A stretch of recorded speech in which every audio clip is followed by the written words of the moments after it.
Bonjour à tous et bienvenue dans cette présentation du Black Violet Tarot. Alors c'est un tarot qui était un tarot auto-publié et qui vient de sortir en mass market.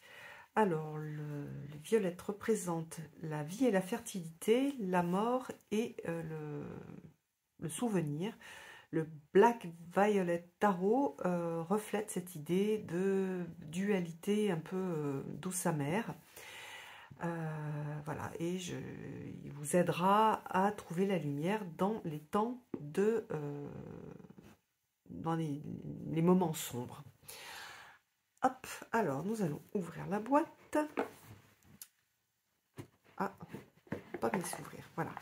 Alors, on a une très jolie présentation à l'intérieur, tout en sobriété. Et puis, donc, comme vous l'avez compris, tout va être noir, blanc. Et on verra aussi les cartes qui ont une tranche violette. Voilà l'intérieur. Donc c'est un tarot avec 78 cartes. Au niveau du livre, alors, comment est-ce qu'il est conçu? Donc j'ai oublié de dire, il est en anglais. Je ne sais pas s'il sera traduit en français. Donc il y a une introduction, comment utiliser les cartes de cours, les pip cards, il y a des tirages, il y a l'inspiration pour la journée, navigation, voilà, inspiration pour la journée, navigation pour la semaine, projet kick-off. Alors ensuite on a donc les arcanes majeures qui sont ici les leçons de vie, avec un petit texte pour expliquer pourquoi. Et à chaque fois, on va avoir la représentation de la carte, son titre, 3 mots-clés, un petit texte pour la carte en droite et un petit texte pour la carte inversée. Donc, vous voyez que les mots-clés ici sont les mots-clés droites et là, ce sont les mots-clés inversés. On va avoir ça pour toutes les cartes. Alors oui, on a 2 bonus cards, une carte fantôme et une carte coven. Alors ensuite, au niveau des mineurs, on a la vie de tous les jours. Et elle s'est présentée de la même façon, avec par exemple l'as d'épée, avec 3 mots-clés droits, 3 mots-clés inversés, et un petit texte pour donner des idées d'interprétation. Alors dans ces guides, bien sûr, mais même si le guide était beaucoup plus gros, on n'a jamais toutes les interprétations possibles du monde. Ça ne tiendrait pas dans 5 bibliothèques, mais ça donne des idées sur les interprétations. Donc voilà pour la façon dont c'est réalisé. À la fin, on a un petit texte sur l'auteur. Voilà. Alors maintenant, nous allons regarder les cartes. Les cartes sont mates. Un petit, je ne sais pas si vous entendez, hop, je rapproche, je fais un petit bruit. J'aime bien que ce soit mat, je trouve que c'est assez sympa. Elles sont toutes en noir et blanc, donc ça c'est un peu le noir et blanc et la sobriété, vous allez voir c'est assez sobre. C'est très personnel, est-ce qu'on aime, on n'aime pas. Moi il y a des périodes où j'aime bien, il y a des périodes où j'aime moins. En ce moment je suis moins sur du noir et blanc tout sobre, mais j'aime beaucoup les représentations, je trouve que le jeu est très joli. Il y a une sorte de poésie dans les représentations. Il est très féminin. Vous voyez, le magicien, c'est une magicienne. Pareil pour le fou. Il y a la grande prêtresse, j'aime tout petit peu moins. J'adore l'impératrice. J'aime beaucoup l'empereur. Vous voyez aussi, on a un empereur qui est féminin. Le hiérophante. Les amoureux, même chose, on a 2 femmes. Donc c'est un jeu qui est féminin. Alors ça va gêner pour les gens qui aiment bien avoir des jeux avec de la diversité. Et puis je pense peut-être qu'il sera moins, il va moins plaire aux hommes parce qu'ils vont pas forcément se retrouver. Même si là on est sur des archétypes. Donc par exemple, moi je peux me reconnaître dans le roi de bâton sans que ce soit une représentation féminine. Mais donc voilà, on a essentiellement des femmes. Et on a ce jeu de noir et blanc. Alors, il y a des jeux en noir et blanc, comme par exemple celui de Anna Tourian. Comment il s'appelle, le tarot zut, mince. Bon, le jeu d'Anna Tourian qui est en noir et blanc, qui est mass market et qui est tout, qui est pas fait avec des aplats et très peu de choses. Il est tout fait avec de l'encre. Et donc, on a un énorme travail sur l'illustration. Regardez le diable, on dirait la méchante de...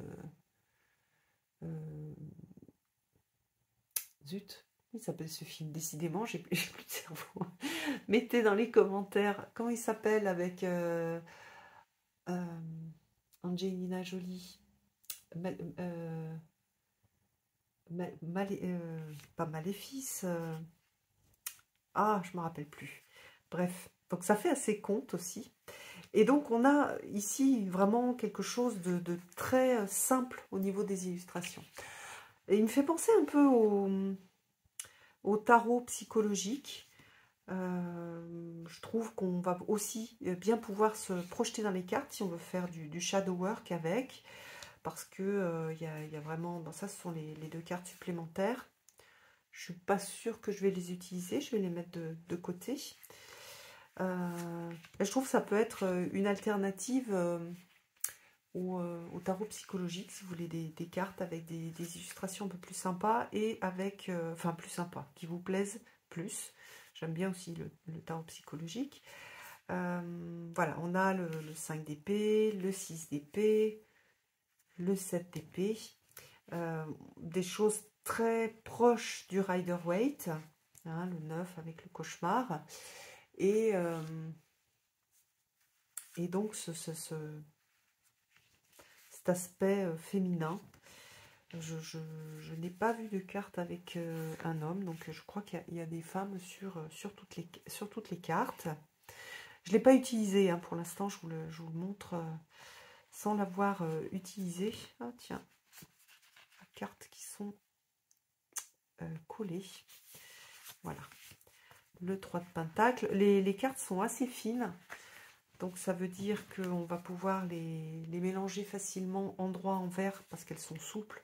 Et on peut utiliser la technique un peu que j'appelle poker. Je ne sais pas comment les Anglais l'appellent riffle shuffle. Donc j'aime bien aussi parce que je peux faire ça avec les cartes qui sont souples. Hop. Il est... moi, je lui trouve vraiment du charme et de la délicatesse. Je pense que c'est un jeu que je vais garder, que je vais utiliser. J'aime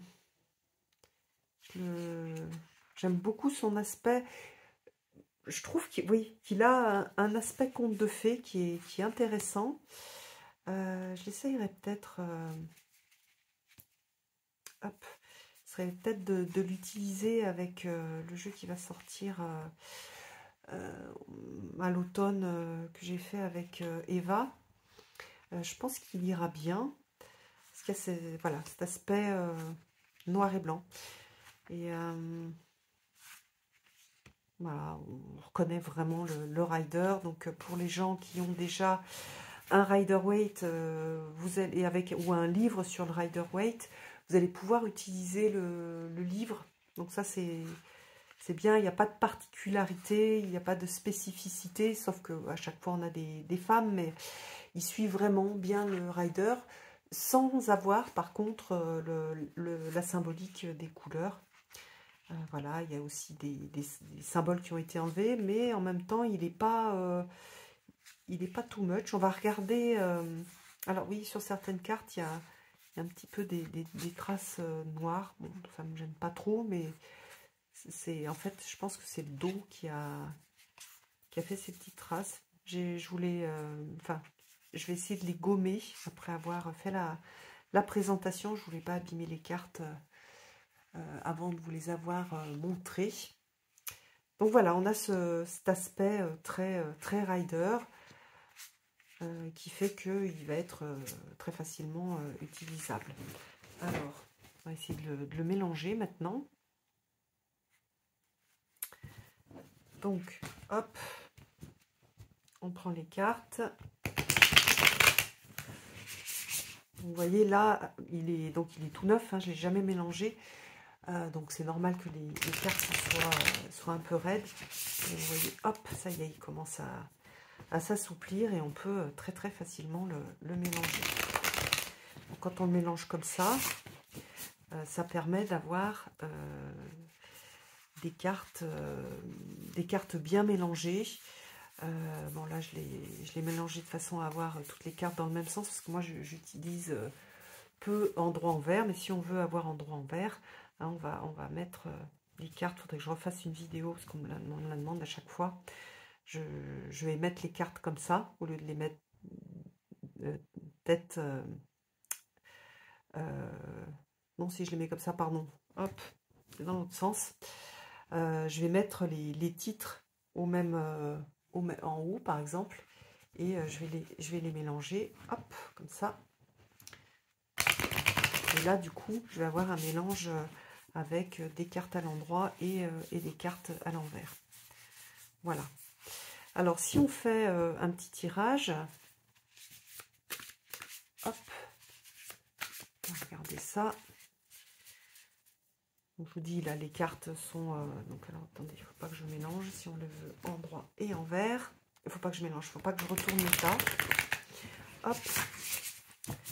Et puis, alors, posez votre question. Et puis, on va avoir carte 1, carte 2 et carte 3.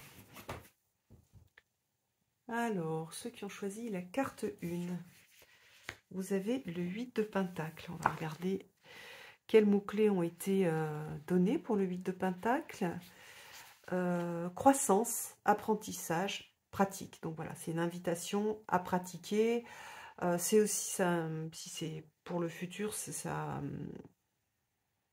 évoque la croissance, le fait d'être de plus en plus doué dans ce que l'on fait, le fait d'apprendre, donc une période où on va apprendre, une période, qu'est-ce qu'elle a mis, les actions sont répétitives, oui c'est vraiment les choses qu'on retrouve dans le rider. Donc voilà, une phase d'apprentissage en étant très concentré. Voilà, alors après... Ah, pour ceux qui ont choisi la 2, c'est la carte des cauchemars. Alors, comment est-ce qu'elle l'a présentée? Hop. Donc, une période plutôt d'anxiété, alors dépression, peur. Donc, il y a des peurs qui vont remonter. Alors, souvent, en période d'été, c'est quelque chose de... C'est quelque chose qui remonte, il y a des peurs, des choses qui remontent à la surface quand on se retrouve seul avec soi-même et pas dans l'hyperactivité du quotidien. Donc, alors faut pas, comment dire, faut l'accepter, puis prendre le temps de peut-être faire du journaling, d'écrire sur un journal, qu'est-ce qui se passe, à quoi est-ce qu'on peut le lier. C'est peut-être un moment aussi pour faire un petit peu de shadow work, mais un shadow work léger pour un peu comprendre, pour adoucir. C'est le moment de sortir des cartes de soutien, comme des cartes de fées, mais de fées sous forme de soutien, un petit oracle des fées, un oracle avec des animaux de pouvoir aussi, des choses comme ça pour se sentir soutenu. Et puis, pour la troisième carte, on n'a que des cartes droites. Alors, on a la mort, donc c'est normalement... vous n'allez pas mourir, hein, je vous rassure, c'est pas ça. C'est la carte du changement, de la transformation, ce qu'il y a comme release, le lâcher prise. Voilà, une transition, donc ça peut être aussi vous allez réaliser que certaines choses, il y a des choses qui vont bouger dans votre vie. C'est aussi le moment hein, de tourner la page pour certaines personnes. Hein, on va avoir cette idée de... oui, il y a quelque chose qui est arrivé à son terme et maintenant il va falloir partir, il va falloir lâcher prise pour pouvoir partir sur de nouvelles bases. Donc voilà pour cette carte. Donc on a bien dans les interprétations quelque chose de très très proche des livres de Rider. Je vois qu'ici il y a une petite note de l'auteur avec quelque chose de contemporain qui est présente. On l'a pas toujours, mais de temps en temps on l'a, avec une petite explication. On l'a pas sur beaucoup de cartes, mais voilà, de temps en temps ça apparaît, c'est sympa aussi.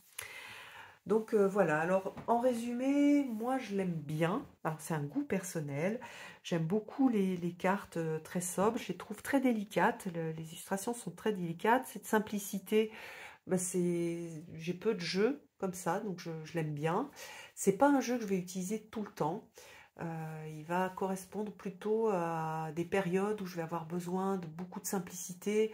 Parce que le côté, il n'y a pas de gris, donc on a vraiment du blanc et du noir, donc il y a pas, on est sur une sorte de dualité qui est intéressante et en même temps qui parfois moi me dérange. J'aime bien aussi avoir des couleurs, travailler avec les couleurs. Donc c'est voilà, ça va être des choses, enfin un jeu qui va être très spécifique pour des travaux spécifiques. Quand j'ai besoin de ce côté un peu tranchant, avec quand même des illustrations qui je trouve sont douces et mignonnes, même si voilà, hein, celle-ci c'est vraiment le 9 d'épée. Avec ses cauchemars. Mais voilà, la mort, on a quelque chose de beaucoup plus doux. Je pense, mais ça, faudrait que je l'essaye. Je pense qu'il peut être très bien aussi pour faire du travail psychologique, donc en projection. Donc si vous avez le livre, par exemple, de Denise Roussel, où vous pouvez faire aussi les exercices avec ce jeu-là, il va bien aller pour faire les exercices des petites des vidéos. J'avais fait un petit workshop, un petit atelier sur le shadow work dans oui, ici, je crois que j'avais proposé du travail avec les cartes, hein. Oui, je suis presque sûre, dans celui-ci. Donc, cherchez dans ma playlist, vous pouvez aussi faire ce travail avec celui-là. Voilà, et puis oui, je voulais dire aussi, j'aime bien les tranches noires, je trouve que c'est vraiment classe. Et je trouve très, très cool. Je crois que derrière, c'est marqué qu'il y avait un côté art nouveau. Voilà, que c'était inspiré de l'art nouveau. Alors c'est pour le coup que là, je vois pas trop... je vois pas trop l'art nouveau, en fait, dedans. Voilà. Je trouve qu'au contraire, il fait assez contemporain. Voilà, j'espère que cette review vous a plu. Je vous embrasse tous et je vous donne rendez-vous pour une prochaine vidéo. À bientôt!